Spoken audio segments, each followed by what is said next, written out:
if you asked me 5 years ago, I would have told you shoes. What are you talking about? I don't even like shoes. I'm not a fashion guy.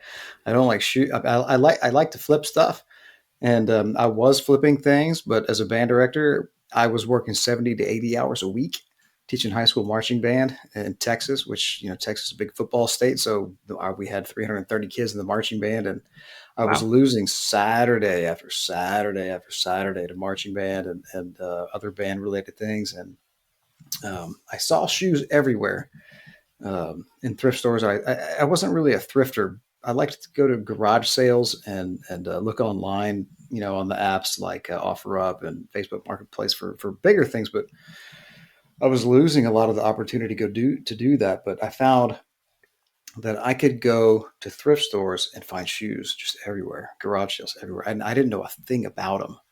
And it turns out that everybody needs shoes, and all walks of life, any career, that everybody needs shoes, and most people have more shoes than they wear. You have casual shoes, you have work shoes, you have shoes that you bought that you thought were a good idea. You Right. liked them in the store, and you got home, and you end up not wearing them very much. And when it comes cleaning time, you get rid of them, and they end up on the shelf somewhere.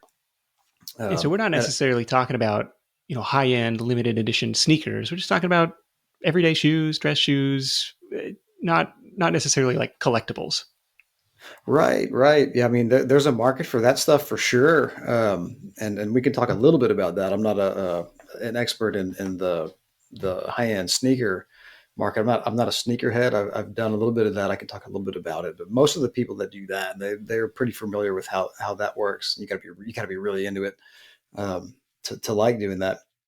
But I was just shocked at how little I knew, and the shoes were just everywhere. And I was surprised at how many smart people go online to find the shoes they want, and they don't care if they're used. I couldn't believe it at first that the people would pay money, good money, for good used shoes. And if you're a flipper now and you don't do shoes, but you go to thrift stores or you go to garage sales or flea markets, it really pays to educate yourself a little bit on shoes because there's a lot of money there, and they're so easy with the knowledge. There's not a lot of, you don't have to learn how to fix them. You don't have to learn how to buy parts for them.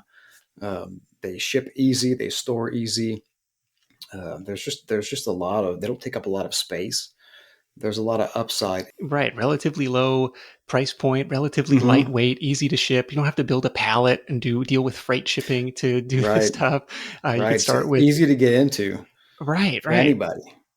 And like you said, they're everywhere. They're at, garage sales, thrift stores. It's just a matter of, like you said, educating yourself on the market, which I hope you'll help us learn a little bit about in this episode, and getting your feet wet with whatever you're comfortable with. So Hmm. maybe talk me through like do you remember the first flip or the first pair of shoes that you bought to resell, and what made you think that was a worthwhile investment? Yeah, I do. It was in my own closet. And that's where I Okay. recommend people start. We're Yeah. talking more about this with, if we talk about sourcing, but you've got shoes in your house you don't wear, sell them, clean them up, sell them. Your family members have shoes in their house that they don't want. They're going to donate. Well, maybe they can donate them to you, and you can practice flipping them. Practice taking pictures of them and listing them on. And I do eBay primarily.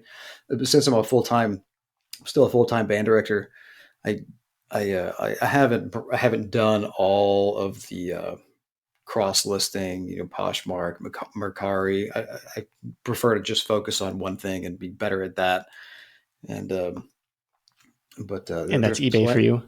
For me it's eBay, and the other ones. And if you can do eBay, you can do the other ones because they're much simpler. Um, from what I've experienced with those other ones. But yeah, start in your own closet. Start with your family, All and you right, I don't just even looked have this to. up. It says the average American has nearly 20 pairs of shoes per person. So there's a lot of footwear lying around, perhaps inventory in your own closet. But outside of that, let's say you've exhausted that inventory, and maybe that is helpful to get your uh, just to test the market out. Like, well, okay, what do these typically sell for? I can learn how to Hmm. package and ship those things, and then go out to the outside world and say, well, where can I replenish this inventory? Let's talk about sourcing and maybe some of the criteria and research that goes into that. Absolutely. Again, any thrift store has typically a small area of men's shoes and a huge area of women's shoes. And, um, the men's shoes are worth more. Women's shoes are worth less because there's more of them. And you might want to do this. Oh, Uh, interesting. Check on eBay and see how many women, just eBay search women's shoes and see how many are currently listed. And yeah, the thrift stores are great. Garage sales, you'll find a lot of shoes. Sometimes you'll find shoes at really good shoes at estate sales, flea markets. There are people who go to garage sales and then they take all of the stuff they find and they take it to their flea market shop, and you can find a ton of interesting shoes at flea markets, church sales. You'll find shoes on Facebook Marketplace and those places. Those are usually overpriced, and people they want more than the shoes are worth. But um, I mean, they're everywhere.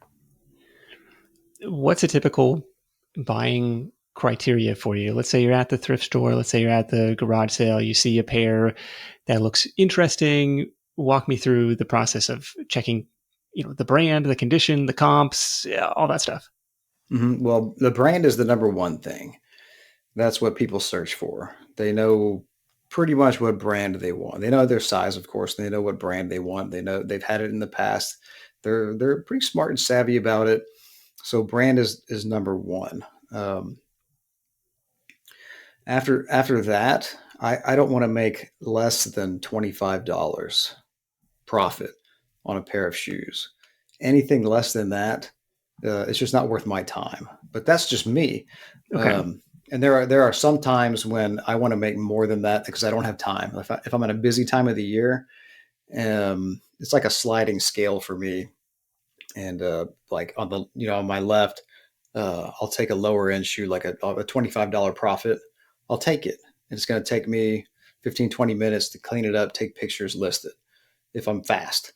Yeah. And sometimes if I don't have time, I may want to just look for shoes that'll make me 50 or more. But there's less of those shoes. There's a lot of the shoes that'll make you $25, less of the shoes that'll make you 50 or more. Um, Interesting. Well, that's encouraging to be able to go out and find, $25 bills if such a product existed on the shelves and say, like, okay, with a little bit of elbow grease and cleaning this stuff up and effort in photographing and listing it, I can start to make some profit there. yeah, it doesn't take very much time because that's how I started. I was buying shoes that were, $5, $6, but I could profit 25, $30 on them. And then that money comes in pretty quickly. And then you can buy a lot more of them. And then, but if you do the higher volume, you do have more work to do, of course, with the taking pictures, cleaning, listing, packaging, shipping. There's more work involved. But those shoes are so more plentiful. And, if you sell 10 shoes that profit $25, and that's $250. If you're looking for shoes that profit $50, then that's only five shoes, but those are a lot harder to find. You won't find those every time you go out, but you'll find $25 profit shoes almost every time you go out if you go to several stores. So, Okay. So you're buying based on that net profit estimation figure versus like especially in retail arbitrage, online arbitrage from Amazon sellers. They talk a lot about ROI. Like mhm. if I buy it for 10, I want to sell it for 15, or it's like, okay, I want to have that 50% ROI. And if it's going to be high volume, I'll accept a little bit lower. But instead, like, okay, if I can buy it even for 100, if I'm going to make 125 or I'm going to make 25 net profit on it, like that's still okay. Am I interpreting that correctly?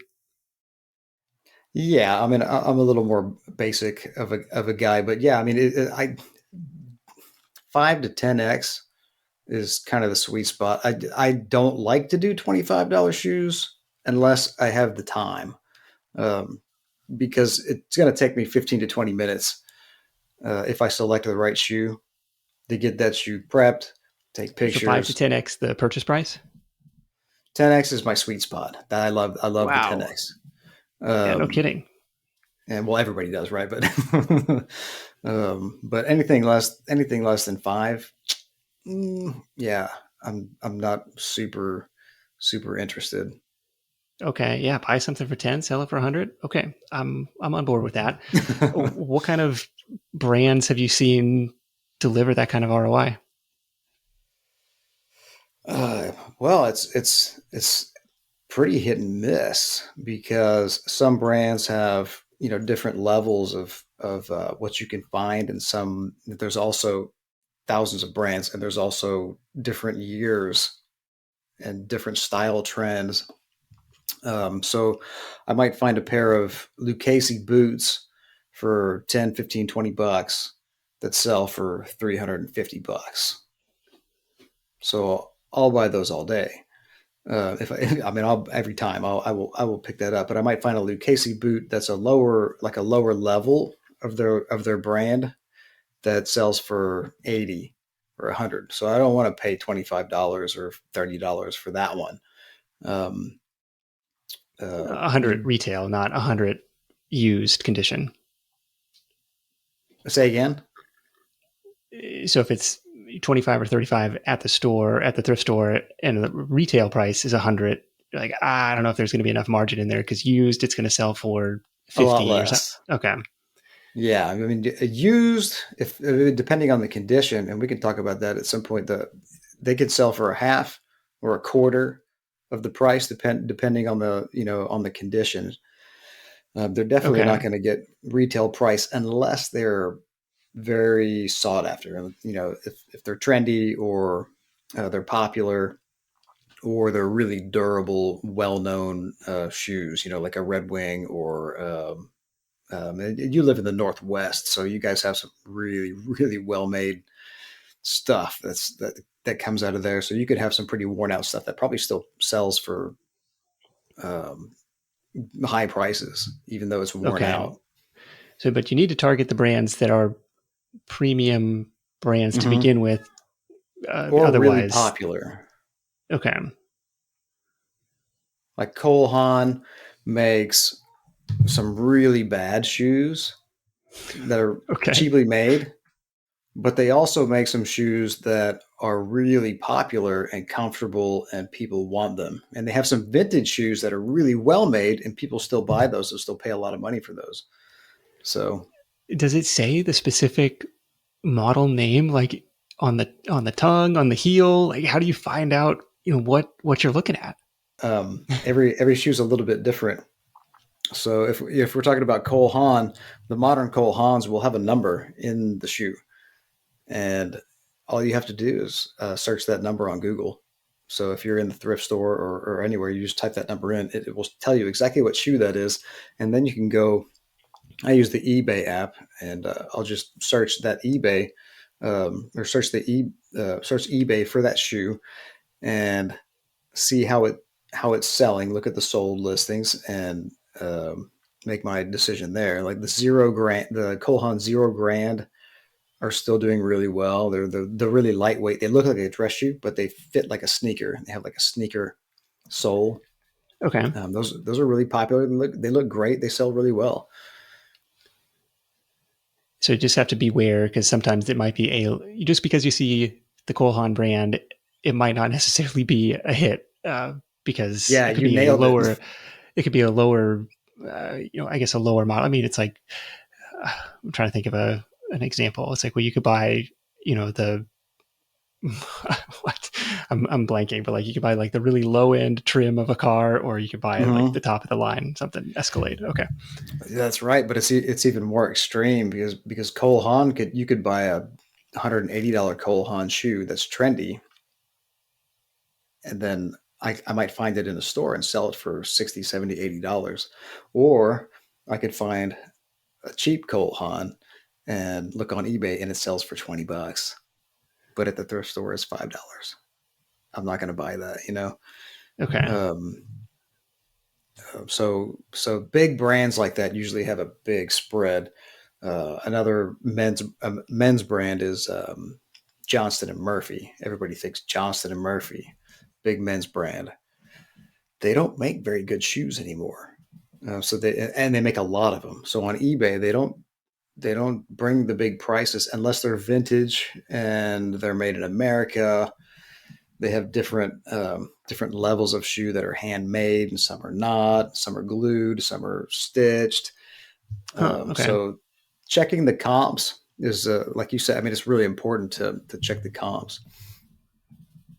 Okay. So you're looking for completed listings in the eBay app. Does the size matter at all? Like if it's, I'm like, I wear 13. It's like, there's, the market gets a little bit narrower the bigger or the smaller the shoes are. Yes, it does. So for men's, I don't go below. I won't buy anything below an 8. Um, I haven't hit like a ceiling on the men's because I've sold as high as 22 on the men's, because I think those, this is my thinking. I think those guys, they can't find shoes anywhere. So if you have a cool shoe or a comfortable shoe, In a 22, that's like a Shaq sized shoe, right? oh yeah, Okay. it's huge. And yeah, try packing that with your normal shoe packing materials. You just can't do Okay. it. um, those I've sold a lot of 17s and a lot of 15s. 13s go like this. Um, a nice shoe Okay. that's a 13 flies off the shelf. Okay. That's a Um, great tip. Yeah, because they're harder to come by. Okay. hmm. And then, the main sizes like 10, 11, 12, those go Sure. really fast too.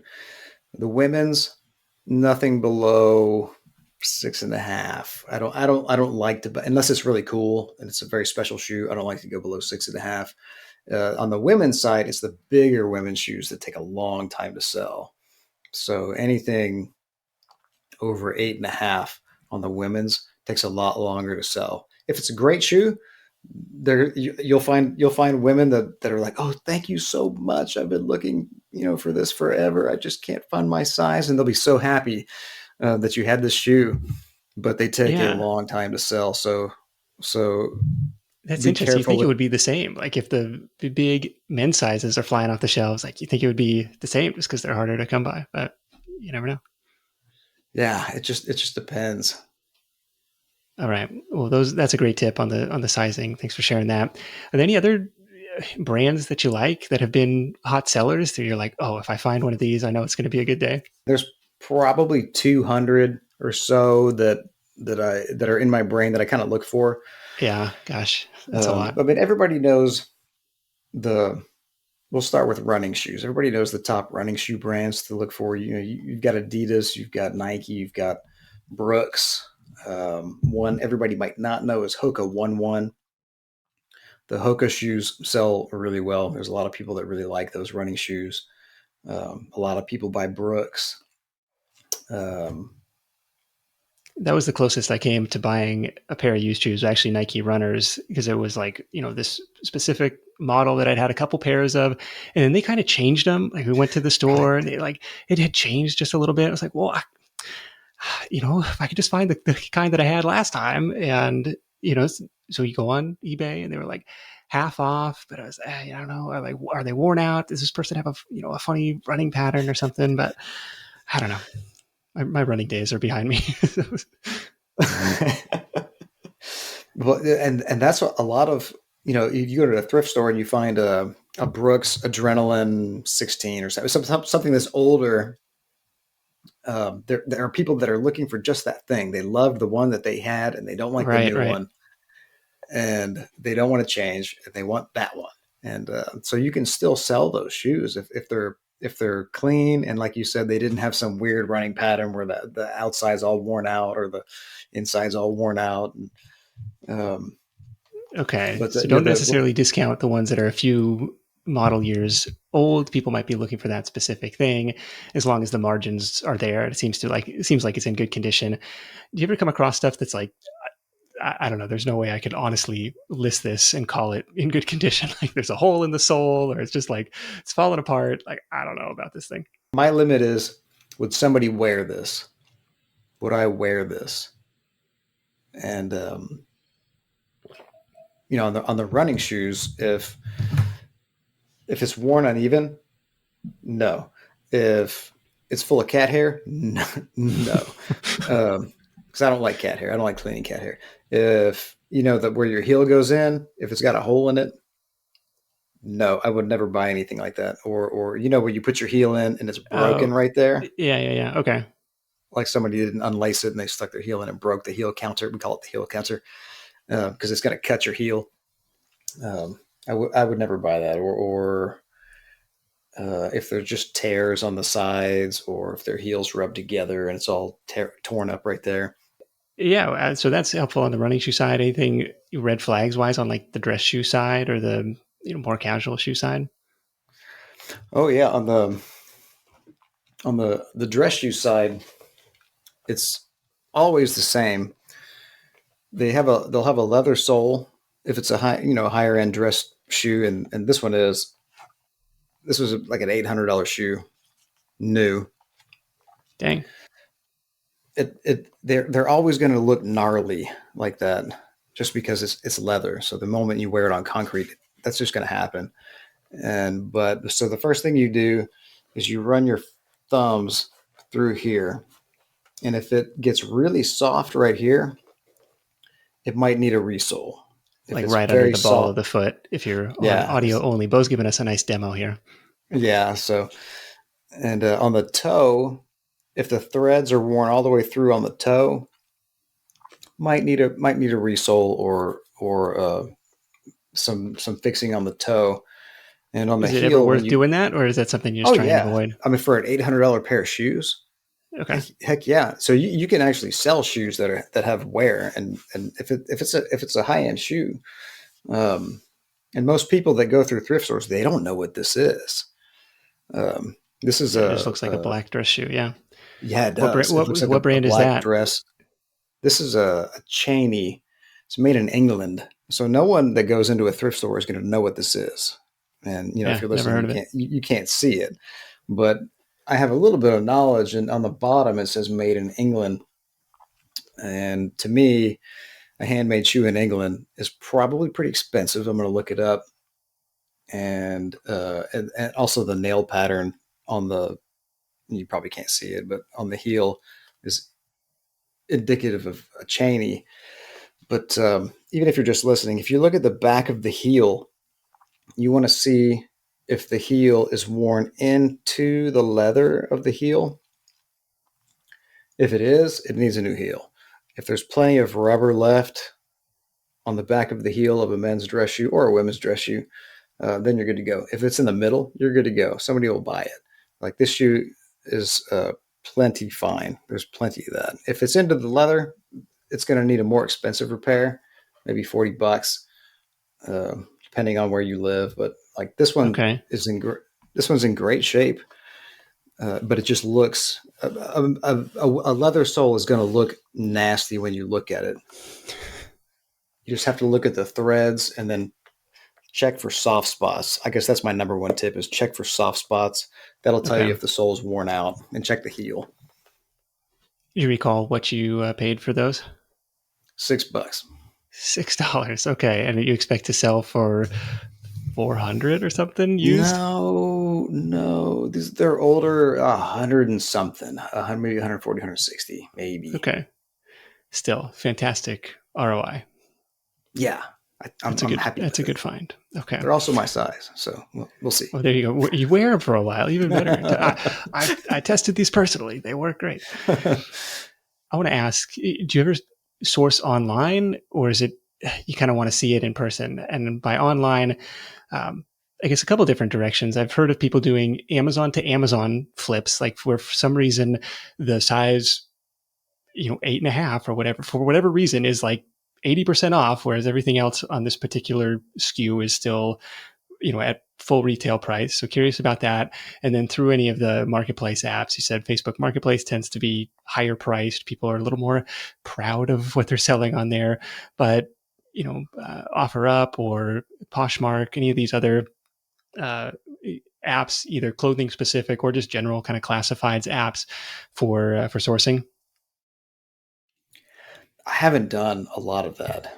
I've bought some like new shoes online and then resold them for a higher price. but I've always ended up paying more for the shoe than I wanted. So I didn't get like the ROI that I would get on the shoe that I just had. Sure. So the knowledge that I have gave me the ROI on that shoe. Nobody in a thrift store would even look at that shoe. Um, Whereas, on Amazon or Facebook Marketplace, if it's a desirable shoe, there's a lot of eyes on that shoe. Um, so Okay.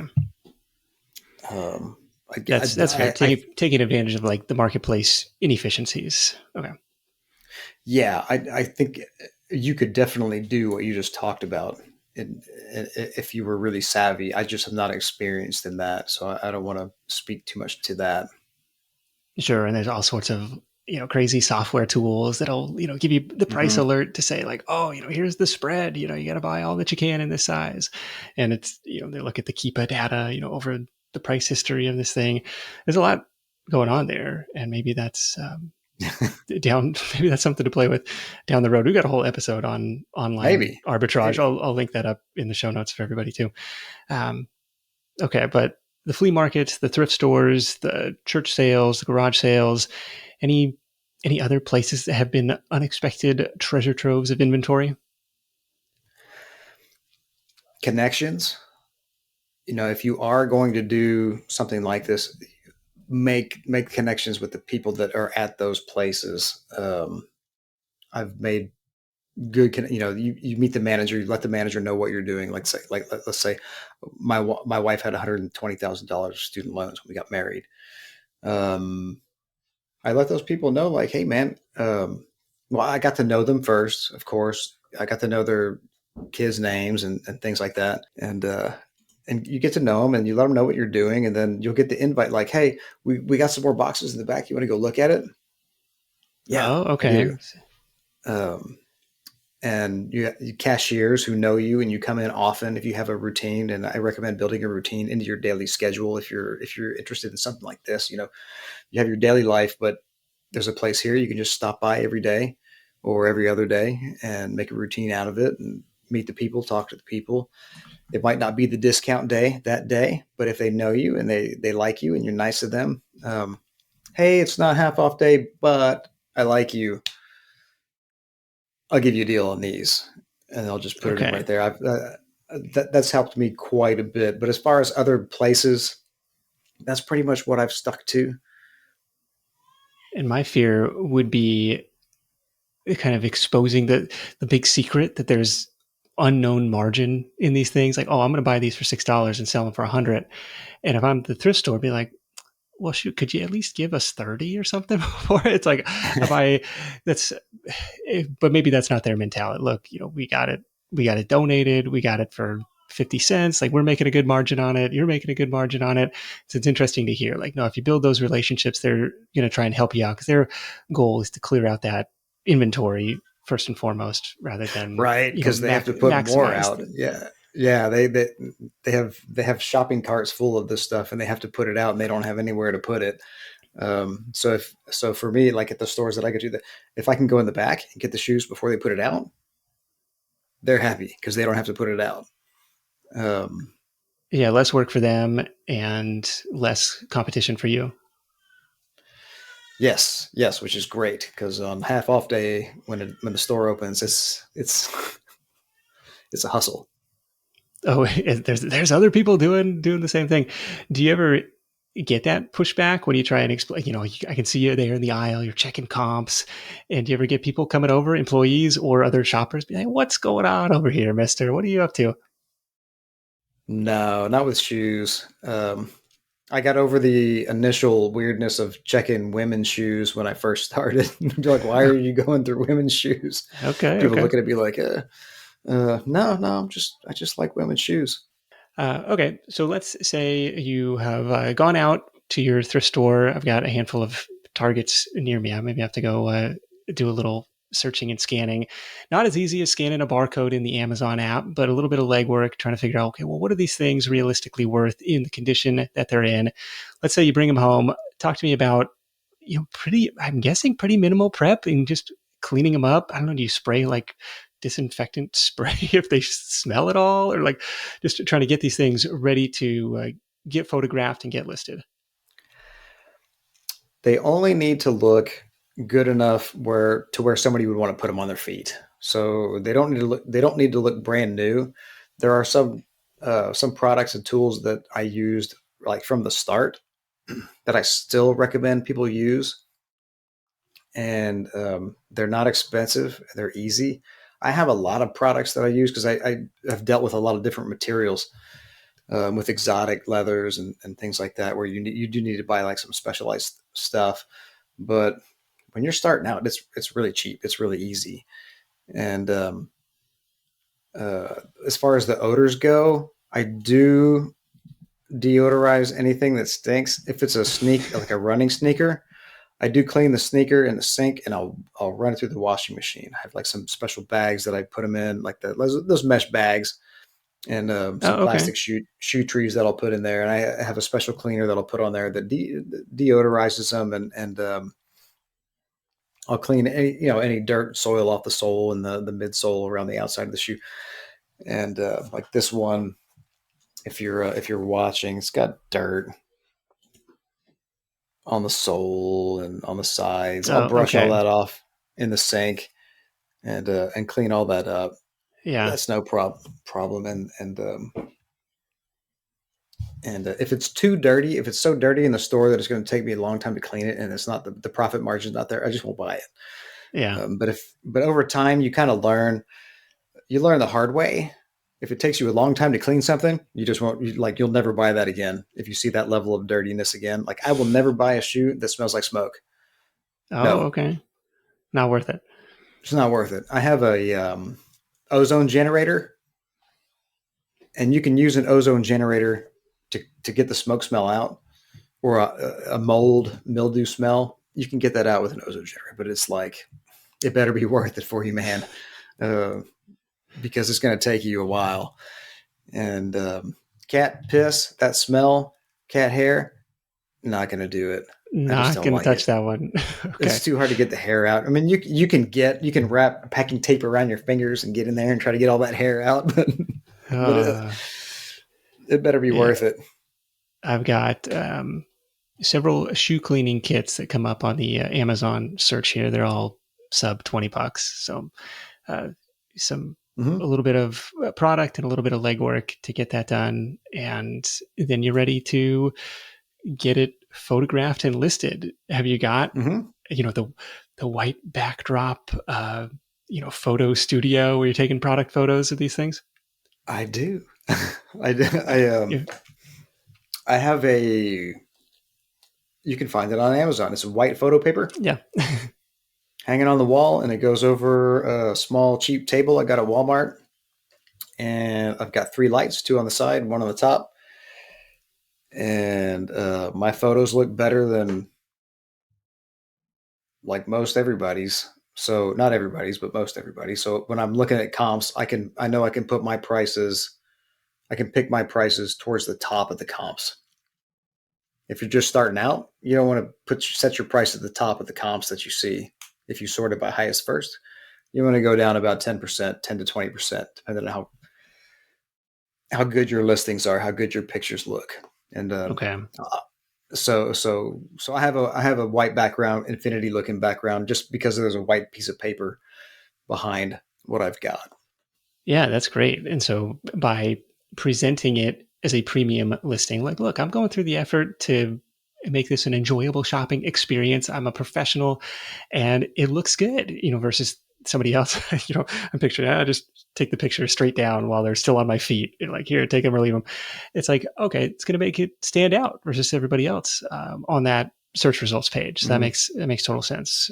Photo paper, good lighting, um, anything else that goes into the listing, obviously, brand, model of the shoe if you have it, the condition, anything else that goes in the listing or description? Oh yeah. So the title, you do brand, model if you have it, color, material, style, and then size. And you try to use up all the letters if you're doing eBay. and you can manipulate the letters a little bit. You know, if it's a men's shoe and you run out of letters, you can chop off the S and just say men 9. Or Okay. if you need more letters, you can say men apostrophe S 9, or men, if you need more letters, size 9, or men SZ 9. You can manipulate the end of, you can manipulate the size part to fill up all the letters. The algorithm likes the full amount. Um, and then eBay now has a Interesting. lot of, So, okay, so if they give you 60 characters, use them all, even if you don't have 60 characters worth of stuff to right, say. right, yeah, Okay. yeah. Just play around with it until you're using like within two or three of all of them, and you can Okay. usually get all of them if you manipulate the size. All right. Yeah. Size 9. And Great. then you asked Great about condition. Buy now. Clean. Okay. no, Yeah. don't do that. Yeah, don't. They don't like all that stuff. They just like the pertinent details. Oh, okay. Um, they do have a lot of item specifics now. They didn't a couple of years ago, but it's important to go through and click all these silly boxes about item specifics. What is the material of the insole, the outsole, the blah blah blah, the blah blah blah, the blah blah blah, the Australian size. As many of those as you can do, that'll help you in Oh, the okay. Like all the algorithms. metadata related to Yeah, is footwear. it Okay. is it vintage or not? Yes or no. If you can just click those boxes, the more you do, the better. Just because people might be using those in their search filters for what they're looking for. Hmm. Okay. Yeah, maybe. And then do you do, here's the price, buy it now, or you do set them up as an auction? How does that work? I do buy it now. I think unless it's some weird special shoe, that's very rare. I would do buy it now, and buyer. If you're starting out, buyer pay shipping until you figure out what you're doing, and it takes a lot more calculation to figure out the free shipping. Yeah, I live in Houston. You live in Seattle. Is that right? Right. We're outside of Seattle. So for me to ship it to you is like twice as much as for me to ship it to somebody in Oklahoma. So if I do free Okay. shipping and I'm not aware of that, and you buy my shoe, man, that's gonna hurt. Um, so when you're starting out, yeah, buy it now, buyer pay shipping, and you're probably going to ask me about returns, aren't you? Yeah, that's next on my list. Yeah, yeah. I would say Oh, you have is to. there a time where you transition to free shipping? Yes, yes. When you have like a nice inventory and you're doing well, and you're not going to worry about losing a little bit of money, um, do free shipping because you're going to get way more views. Okay. People are so used to free shipping, you're gonna sell more, and you're gonna lose a little bit here and there when you miscalculate your pricing, but you'll learn, and kind of as you go, if you're keeping track of your numbers and watching how things are going. What does it typically cost you to send a pair of shoes? A medium distance, maybe not all the way across the country. I just shipped a pair of shoes this morning for $8.20 in a padded flat rate envelope to North Carolina. Okay. And so the padded flat rate envelope, I could send it to you in Seattle from Houston for $8.20. It's the same price anywhere. Um, um, But those in a size 17s box, aren't fitting in there. Okay. no, yeah, your size 13s aren't fitting in there, so those are going to go in a box. To you is probably going to be more 15 to 16, $17 up to Seattle. Okay. So if you're doing free shipping, that's a big difference. But yeah, You that's need something to it. bake into it, right? That extra 8, 9 to 16, $20 probably at the higher end. Mhm. Yeah, like you get the bigger audience, but you also run the risk of somebody in Seattle or California buying your shoes. If you live where I live, or if you Sure. so or New York, you have to just kind of factor that, and you're going to lose a little bit here, and you're going to gain a lot of views, and you're going to gain a lot of sales. So Yeah. And that's through USPS. I do a lot of USPS. I do some pirate ship, which sometimes is lower, sometimes it's not. Versus the eBay. Okay, got it. A lot of times FedEx 2 day and UPS is cheaper. You just have to check them all. Okay. And what happens when somebody gets those shoes? It says, they don't fit the way I thought they would. I don't like them. I want my money back, or like, do you accept returns? How does that all work? I think you have to accept returns on shoes. I just they can't try them on. They can't touch them like you would Yeah. do in the store. You just have to. Um, and you have to take such great pictures and show every little flaw on the shoe and put it in the condition description so that they know it's in the pictures, it's in the description, and then I put it again in the item description. I put all the condition descriptions again, so it's in the listing 3 times. Um, they should see it. They don't always see it, but they should. Um, and so if there's any flaws they don't like, fine, whatever, I'll take it back. But if it doesn't fit, I'll take it back all day long. If it doesn't fit, great, send it back. Now, doing free shipping is a whole other level of calculation, but it's also a whole other level of views and way more purchases. Way more sales. Yeah. Do you have the buyer pay that return shipping, or do you eat that? I If I was just starting, I tell everybody have the buyer pay shipping for Okay. returns. Yeah, Okay. for sure. Until you are absolutely sure that you're comfortable eating a return shipping. Because if you do free shipping and free returns, whew, you might spend $15 to ship it, and then if it costs $15 to ship it back, and your profit was only $50, and All of then a you paid sudden, 10. Yeah, then you paid 10 for the item. It's like, well, and you did all the work. Whew, man, mhm. and it happens sometimes, but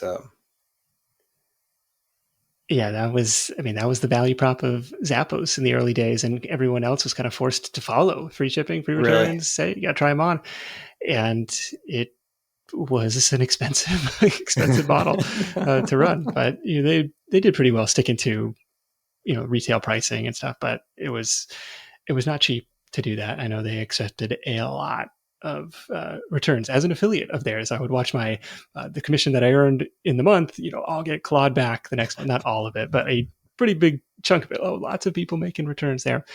Okay, so that's I think you got to accept returns on footwear. Let people try this stuff on, Mhm. and I imagine that probably helps. Your eBay seller rating and stuff versus Oh um, yeah, oh just yeah. help people be a kind human. And I mean, do you ever get people claiming this was big in the um, you know limited limited edition sneaker game where people would claim that it was a fake, and eBay has this history or maybe this reputation amongst those types of footwear sellers that they always side with the buyer in that case. And have you ever anybody like claim, oh, this was not a real Ferragamo, or this was not a real whatever it is, like I don't know. And, and like, I don't know. I found it. It had that label on it. I don't know if it's real or fake.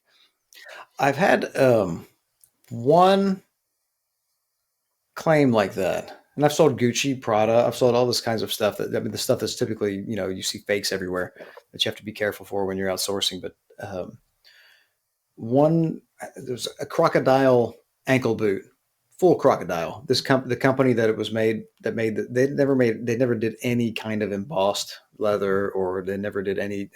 This one guy was like, my girlfriend and I don't think they're real. So we're going to send it back. And he sent it back.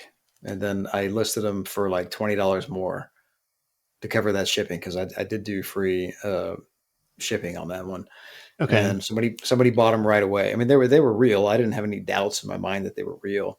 Yeah. Um, on the sneaker, I didn't have any problem with eBay. eBay sided with me. Everything was good. They took whatever the ding that the item not as described. They took that off.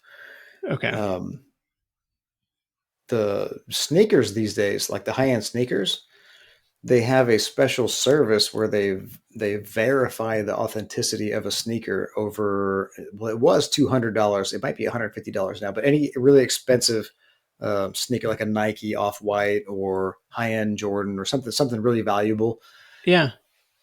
they send it. When you ship it, they send it to I don't know if it's a guy in his house that just verifies the shoes, or I don't know what it is, but Speaking of good side hustles, yeah. right, yeah, they send it there, and then they send it to the buyer, so the buyer knows it is guaranteed authentic, not a fake, and that's a great service. Okay. And does any of your stuff uh, go through that for any of the higher end brands? I've done some of that. They just do sneakers, so Okay. I've done Okay. some of that, and it's actually worth raising. Like if you have a pair of $175 shoes that won't sell, raise it to 200 or 205, and then it'll get that stamp on the listing, verified authentic, and then it'll sell. Boom. Okay, but nothing from so in that case with the crocodile ones, people they just wanted to return them. That's fine. I can resell them. Versus somebody filing a dispute where this was a knockoff. This was a counterfeit Nike or something like that. Yeah, Okay, cool. All yeah. right, There maybe are that fear is overblown. well, the buyers are pretty smart. There are a few things to watch out for. I don't know if you're ready to get to the mistakes yet or not, but Yeah, let's do um, it. yeah, Nike. If you get a Nike from Marshalls and listed as brand new, that's a problem because when you get it at Marshalls, it's not in a box. It's not a retail Nike. You can't sell that as brand new because Nike controls their pricing really, really fiercely. So you're now competing with the retail prices and you're listing it way lower. And that shoe was probably like a B or C stock, didn't have a box. Um, it's not brand new. In their eyes, it's like a new other, or um, it was tried on, or it's definitely not retail new. And Nike has been Okay. known to buy those and report you Oh, um, okay. Because they're trying to protect their their pricing. MSRP. Okay. Yeah, yeah. So there's that, and it's not just Nike, but Nike's the the most notable one. Yeah. And Vero, are you familiar with Vero? I don't know, Vero. It's the copyright protection or trademark protection. And eBay follows it. So if you use the word Velcro in a listing, they will yank your listing and give you a ding and give you a warning. So you can't say Velcro. You can You say can hook say and loop. hook and loop. Yeah. Okay. Yeah, hook and loop straps. This shoe has hook and loop straps, but you can't if you say Velcro is a brand Velcro. name. Yeah, Velcro is a trademark brand name, Interesting. and those people are very aggressive about finding people who use the word Velcro, and there's a ton of other ones. So you just, so It's there are it's things like it's that. You just kind of yeah. I mean, like Kleenex and Band Aid, like these generic terms that have become generic terms that are actually mhm, brand names. That's a really interesting one. So tread right. carefully on on that stuff. Yeah, yeah. Kleenex and exotic leathers. You have to be careful with sometimes. You can sell crocodile, alligator. They're two different types. They're separate. Um, Ostrich, you can sell ostrich, not a problem. Sea turtle, don't do it. You can't do it. You can't sell sea turtle across state lines, and most people would go, "Well, that makes sense." But sometimes you'll find that in the thrift store, like sea turtle cowboy boots. Oh gosh, Uh, really? Oh, that mm, sounds awful. Like I love from sea turtles. I know, right? Yeah, 70s, 80s, they were making sea turtles, and they're beautiful, but Wow. that's not good. Okay. Um, Steer clear of those for mhm. fear of the EPA or something. Okay. It's like a federal offense. Yeah. And elephant boots, you can sell elephant boots. It's legal. They've been made. The elephants were culled legally, and the profits from the leather companies benefit the local communities in these places, like not in Africa, like where they endangered African elephants, but in other places like Asia and things like that, where there's too many elephants, they're killing people in the villages, and they're allowed to cull these elephants and feed the villagers, and they can sell the leather. Huh. You can look it up online. It's legal and it's okay. It shouldn't make you feel bad, but you can't use the word elephant on eBay. You can use the word exotic, and the people who look for elephant boots, they know what elephant looks like, and they'll find it and they'll buy it. So there's some interesting things like that. A little bit of nuance there. Oh my gosh. I Yeah. had no idea. I just I would not maybe feel comfortable walking around with elephant boots no matter how they were manufactured, but first, whatever floats your boat.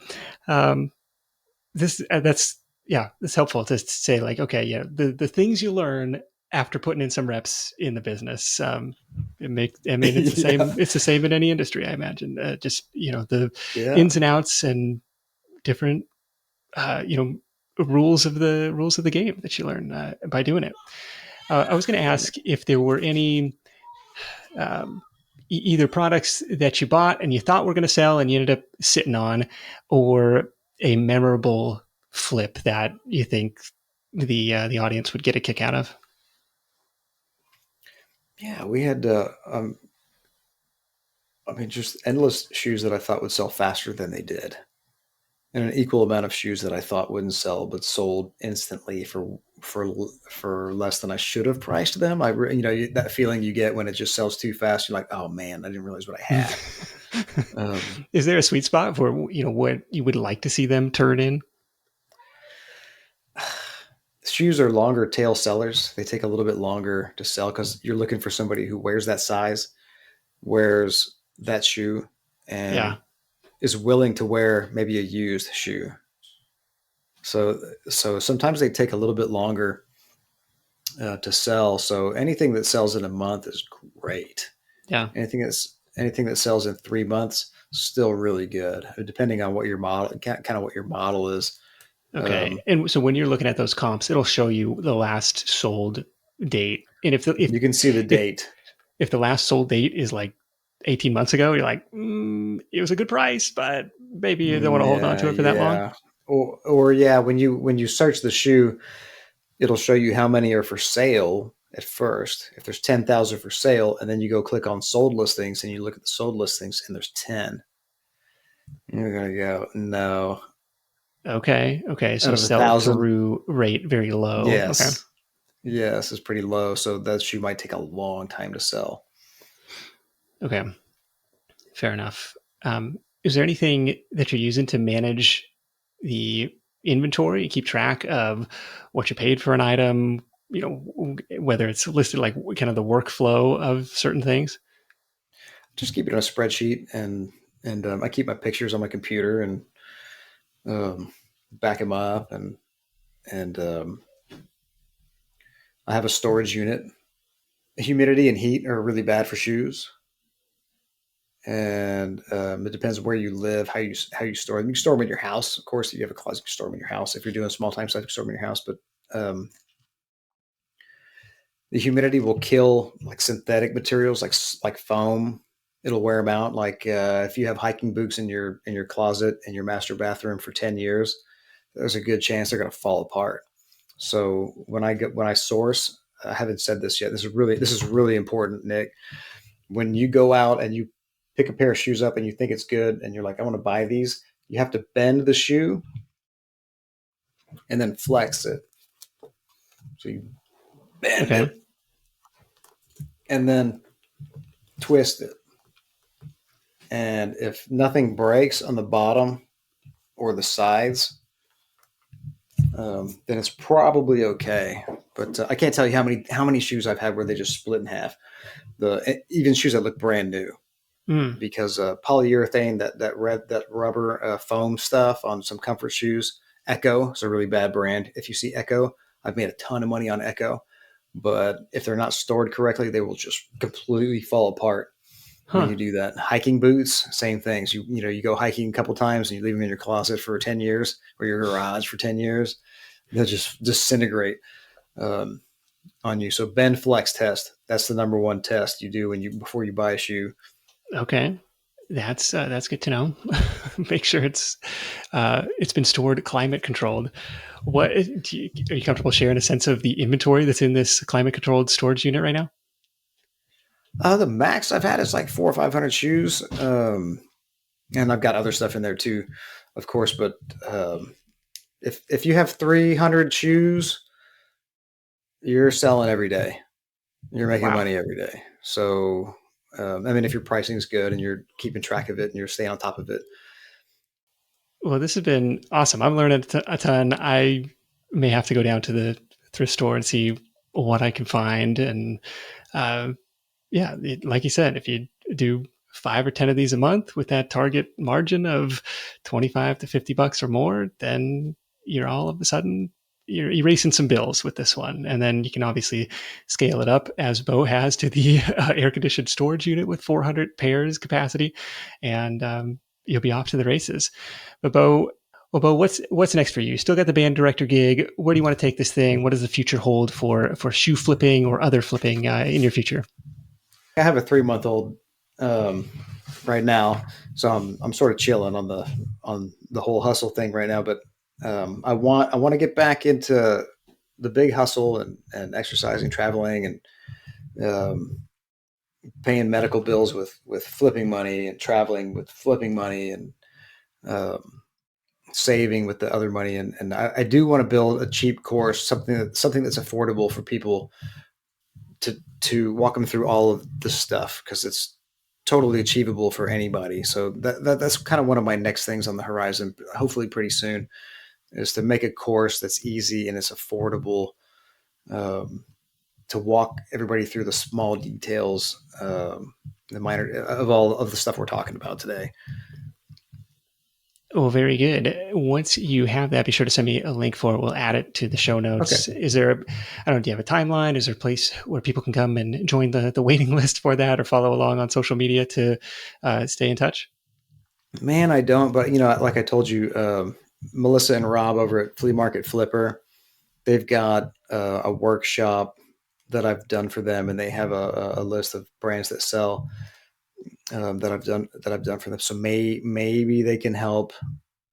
I can give you a link or something for people to get that list, because that's the most helpful thing for people that are just going out in the thrift stores. Is just to have a list of the brands is is saves hours of just looking through comps on brands that are worthless.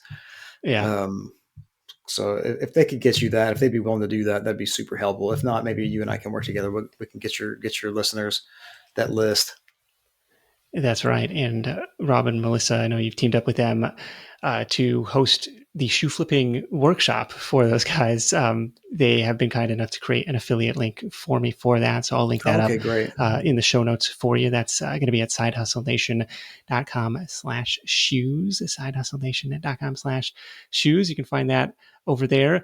Well, Beau, this has been awesome. Let's wrap this thing up with your number one tip for Side Hustle Nation. Oh, Doesn't have to be shoe flipping related, just whatever entrepreneurial wisdom that you'd like to impart.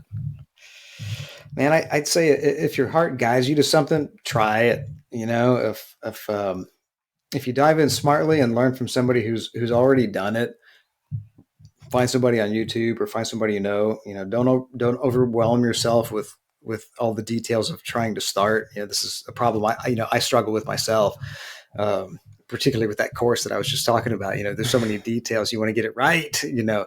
Yes. Um, but just go in, and you're going to fail and you're going to learn, though. I mean, that's the most important thing. It's just dive in, and there are niches that I thought I was really into, and I went at them, and I realized I'm not too into that niche.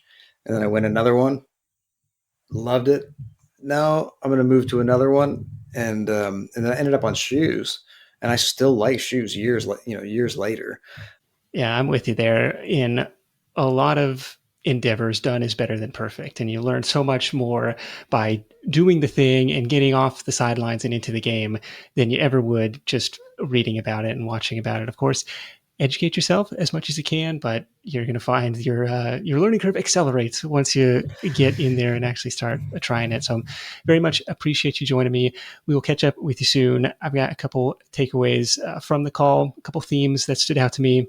Number one was this just consistency in sourcing. Yeah, taking a little bit of time off with the 3 month old at home, but filling that inventory. If you don't have anything to list, you don't have anything to sell, you're not going to be making any money. So you got to get out there and see what kind of inventory is available.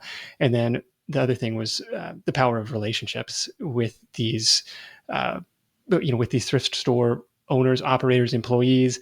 Where can you get a leg up on the other people who are out there doing that? Being willing to talk to people, not being the guy who, this would probably be me, just like in the corner looking up comps on the smartphone. It's like, no, be upfront about what you're doing. People are often happy to help you out. So again, notes and links for this episode are at sidehustlenation.com/shoes. While you're there, make sure to download the free listener bonus for this week. This is the 20 other best items to flip for a profit. Hey, maybe shoes aren't your jam. Maybe there's something else on that list for you. Again, that's the best items to flip for a profit at sidehustlenation.com/shoes, or go ahead and follow the little link in the episode description of your podcast player app. Big thanks to Beau for sharing his insight. Thanks to FreshBooks and Hulu for sponsoring this week. Again, you can start your 30-day free trial of the #1 invoicing and accounting solution for freelancers and side hustlers at freshbooks.com/sidehustle.